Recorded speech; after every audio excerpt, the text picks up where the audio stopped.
Hi everyone, my name is Jeff Starr and this is my channel Not Bad Films. I make videos about music and other stuff. Today I'm going to be talking about the difference between digital and analog delays. If you're new to guitar pedals or maybe been around them for a while, you probably have heard that come up from time to time in forums and other videos and people arguing over what's better and so forth. So I wanted to start to talk about what are the characteristics of these two types of circuits so that you can have a better idea and understand why people like one over the other and which you might like more. Can I interrupt? Oh, everyone, this is Adrian Locke. You were doing a lot of talking, and I thought maybe like you might want to stop. Yeah. And maybe you could play the pedals. Well, your feedback is always appreciated. No, I understand. I'm trying to help you. Oh, okay. Okay. Well, let me just try to finish this part up. Yeah. And then I will play them. I'm going to play them. Give Don't the worry. people what they want. Yep. Noted. Totally noted. I chose these two delays because, in my opinion, they're very good examples of their styles of delay. Both these pedals are discontinued. This pedal on the left here, this is a Moog MF delay. This is part of the Mini Foger line. You can see Mini Foger. I bought mine for $99 when it was a clearance sale. Right before they discontinued the line. So I guess music stores were just looking to get rid of them at that point. But these are selling for crazy prices on Reverb right now. It's not uncommon to see this for $400 or more. That's a real humble brag, huh? And this is a Boss PS2. And it's my understanding that this pedal was made between 1987 and 1994. But if you're a pedal nerd and you want to help clarify that and help me figure out that answer, I guess leave me a comment. Let me know. Yeah, or you could Google it. These are currently about $200 less, let's say like $170 on reverb.com. So just basic differences in terms of how these things are built. A analog pedal like this uses a bucket brigade chip. You can see it listed right there, right? So this older technology, when the audio source repeats, the sound is immediately darker and muddier. This is very easy to hear right away. And I'm going to play these, so don't worry, I'm going to play. But I just want to give you some context first. Sometimes on an analog delay, you'll see a switch to turn modulation on or off, or it's just always on. And that's to simulate a tape warble effect. An MXR carbon copy is a great example of that. The Moog does not have a modulation on the delay. I'm not a huge fan of that personally, but some people, that's exactly what they want. So it's something to note if you are looking to pick up an analog delay, or you want to know what makes that analog delay sort of have that sound. I'm going to play these. So like how many minutes into this thing are we? Today I'll be playing my Fender Stratocaster into a Dr. Z Plus 1x12 combo amplifier. So here's the unaffected signal to the Z Plus. It's got a little bit of hair to it, but it's not like overdriven. Reverb is off. It's on the neck pickup. All right, so let's look at the digital delay. Huh. Right, I'm going to increase that feedback. You can really hear how the low end rolls off. Mm-hmm.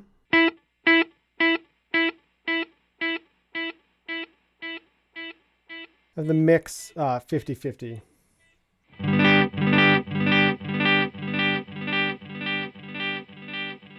Note how the delays, as they repeat, they retain brightness, but they sort of become like gritty. Yeah. And they sort of sounds like they're losing resolution. It has a much more of like a lo-fi, sort of high-pass sound that I think really helps to define what a classic digital delay sounds like compared to like a modern DSP modeling delay.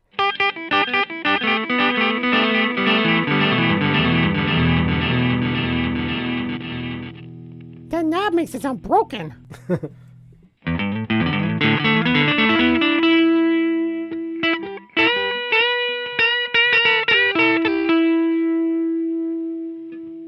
So now let's look at the analog. Oh, I really like that. Increase that feedback so you can hear that a bit more. Now I'll switch to the bridge pickup just so you can hear even on the more trebly bridge pickup.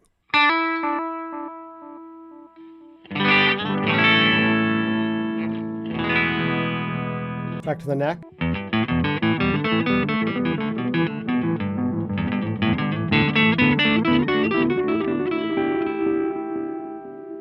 On the analog one, yeah, what I like is it's not fighting and competing with what you're doing, but I want to hear the digital again. Yeah, turn that on. I'll play something because I want to hear it again.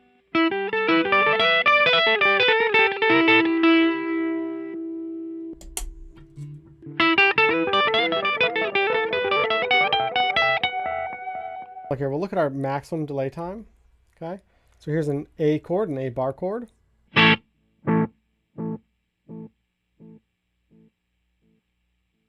Digital delay will always have a much longer delay time. This pedal can do delays as short as 30 milliseconds and as long as 2 seconds. Modern digital delays can go even longer than that. Yeah. And we'll do our longest delay time on this.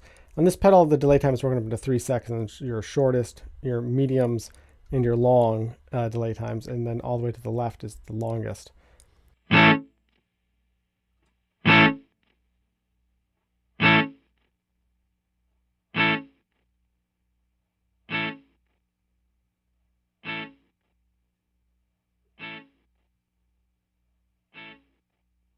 With a Bucket Brigade chip, you're not going to be able to get those long delay times. This Moog pedal offers times between 37 to 700 milliseconds.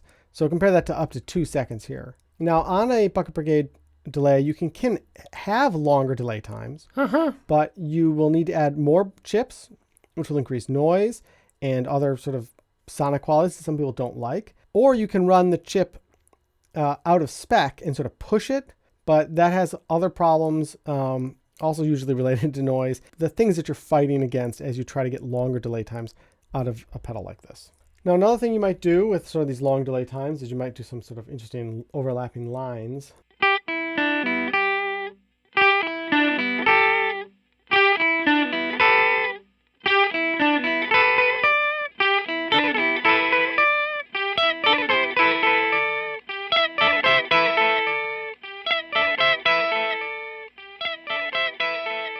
Just its shortest delay time, so you could hear that. Absolute shortest delay time on this pedal.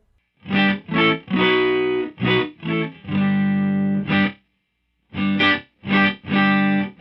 almost sounds a little bit like double tracking. Yeah. Now let's do our shortest delay time on the Moog here.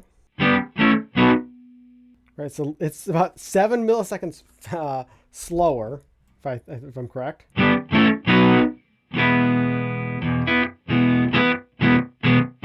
This short delay time is basically a flanger with no modulation on the delay time. Very metallic.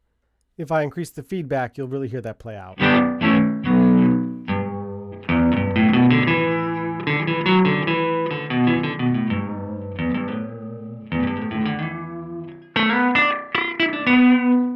I really like using these if you have a stereo rig. I like having both, one on each channel, set to different repeat times. If I only had to pick one, I am picking the Moog though, because this thing's really fantastic. All right, so let me dial in a sound on this pedal that I really would use sort of often. One of the things I like about this pedal is it has this drive knob, which just adds some saturation.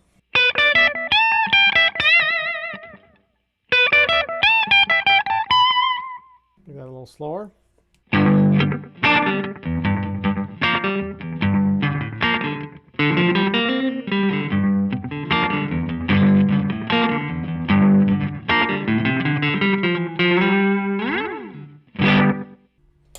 Okay, now, hold on. I feel like you're doing a lot of time on this one analog delay, but like, I want to know more about the digital delay. Like, what are some sounds that you might get out of that, and how sort of thing where you dial that in and stuff. Sure. I'm going to drop the effect down, go more direct, and then. Wait, hold on. What are you doing now? I'm making it a little. I'm going to make it slower. That sounds like some really great, like a reggae dub thing going on. Oh, I like that.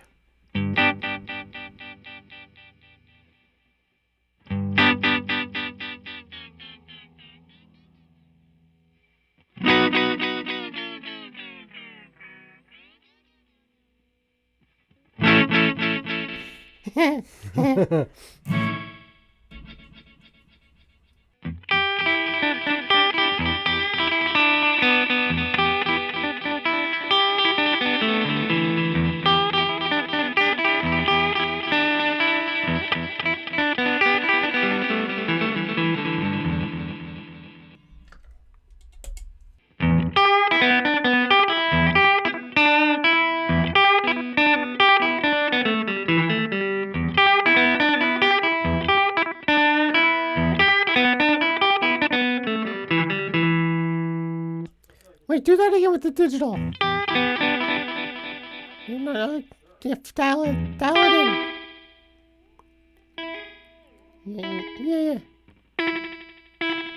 No, less. Yeah, way less. Way less feet.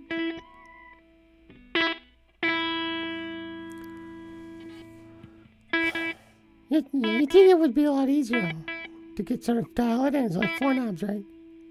Oh, that's pretty good. I like that.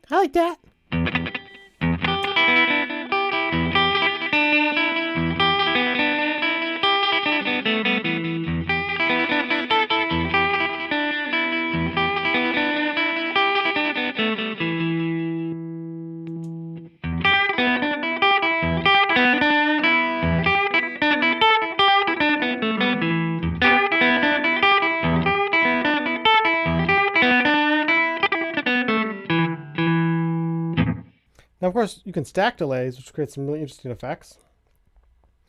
I'm not running these. I mentioned you could run these in stereo, which I sort of like to do, but I will not do that. I'm just going to give you just one into the other. I'll do stereo in another video. Lazy. So here's our digital. But now we add this delay on top. So in a way, you can sort of like make this very quick, snappy, almost thickening of your sound, right? And then have this as your delay on top of that. So I don't know, we'll just do a little A shuffle.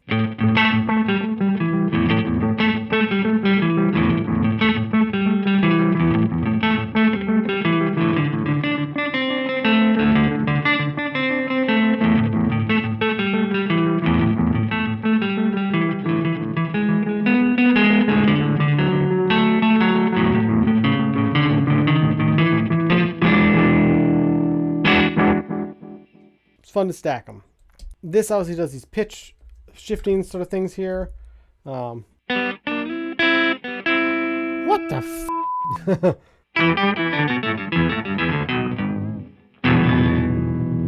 It's a monophonic. It's very of its era. Oh, that sounds pretty awesome. Yeah, it does. I like this. We'll dial something in. All right, sure. Do some lyrics. Okay, sure. I'm just a monkey. A monkey who's really here to be rocking out. Here I come now. Here I come now. Monkey time. Okay, so that's sort of it for today. Adrian. Yeah. I have to say this was a little. I think kind of. I had fun with this. Did you have fun doing this? I think this was a lot more fun than I was anticipating. It was kind of was fun in the end, Yeah. I just got a Korg Miku in the mail. Do you want to do a video together on that? Well, maybe we could demo it together and talk through it or something. Yes. Okay. Well, you can't use that language. Why? Well, because my channel hasn't really had that type of language, and I don't know, maybe there'll be kids watching or something. Yeah, that's what's going on. I bet that's who your target demographic is. Oh, look, Mom. There's some old discontinued guitar pedals, and I really want to watch a 20-minute video about it. Fair enough, I guess. I guess that's fair. All right. Anyways, if anyone's watching and you like this, please check out other videos on my channel, and please subscribe. Smash that bell. I also have a Patreon, and obviously, you're always welcome to join that. Wait, could I get paid? All right, we gotta talk about that. I barely make any money on this. I don't make any money. Bye, everyone. Bye. Thank you so much for watching. Happy practicing. Happy practicing? Is that what you say? Yeah, that's what I say at the end of the videos. Well, we got a lot to work on.